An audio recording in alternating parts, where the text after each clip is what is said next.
За өмнөх хичээлээрээ бид нар wish гэдэг үгээр дамжуулаад одоо хүнд хүсэл ерөөл хэлдгийг үздсэн байгаа. I wish you all the best.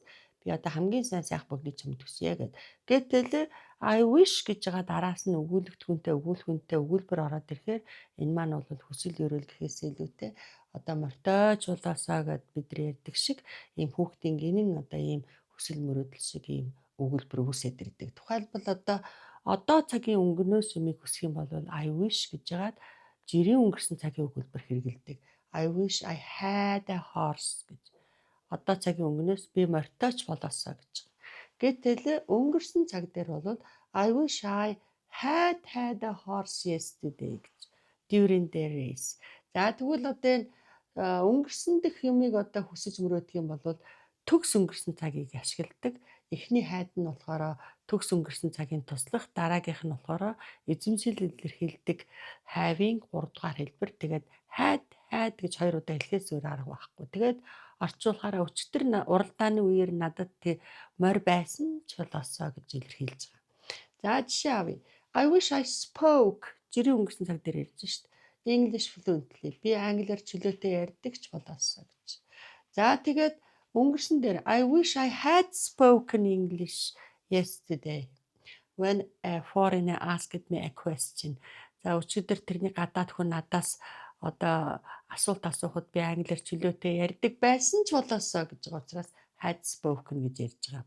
За тэгээд энэний дараагаар нь улбаалан гарч болох байсан үр дүнг илэрхийлэхдээ заавалжгүй угсарсан нийлмэл өгүүлбэрийн тэгхийн бол, тэгсэн бол гэдэг утгатай then гэдэг connector буюу цаашаа холбоосыг аваад арийнх нь өгүүлбэрийн өгүүлхэн гишүүн нь одоо цаг дээр would do хэлбэртэй, өнгөрсөн цаг дээр would have done, could have done хэлбэртэй байгаад then I would travel around the world.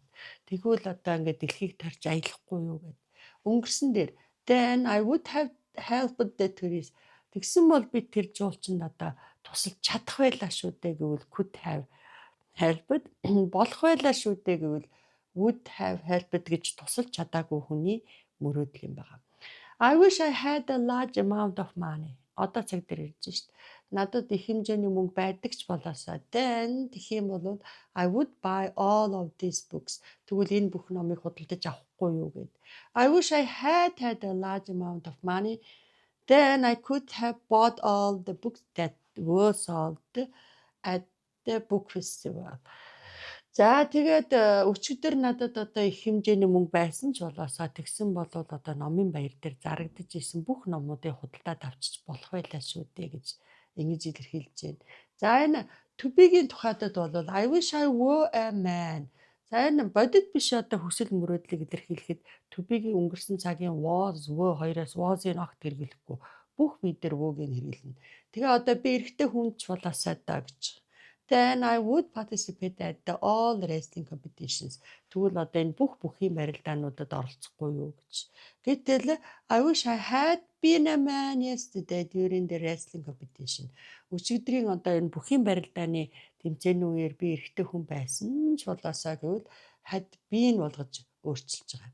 За үгүйсгий. I wish my son didn't play PC games.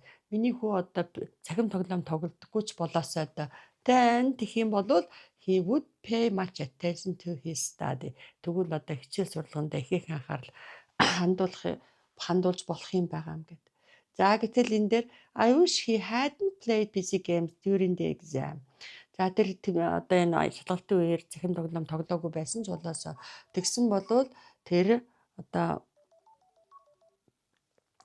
he wouldn't have failed his exam. Тэгсэн бол шалгалтандаа унахгүй байх байлаа шүү дээ гэж ийм хатуу дүрмтэй байна шүү дээ.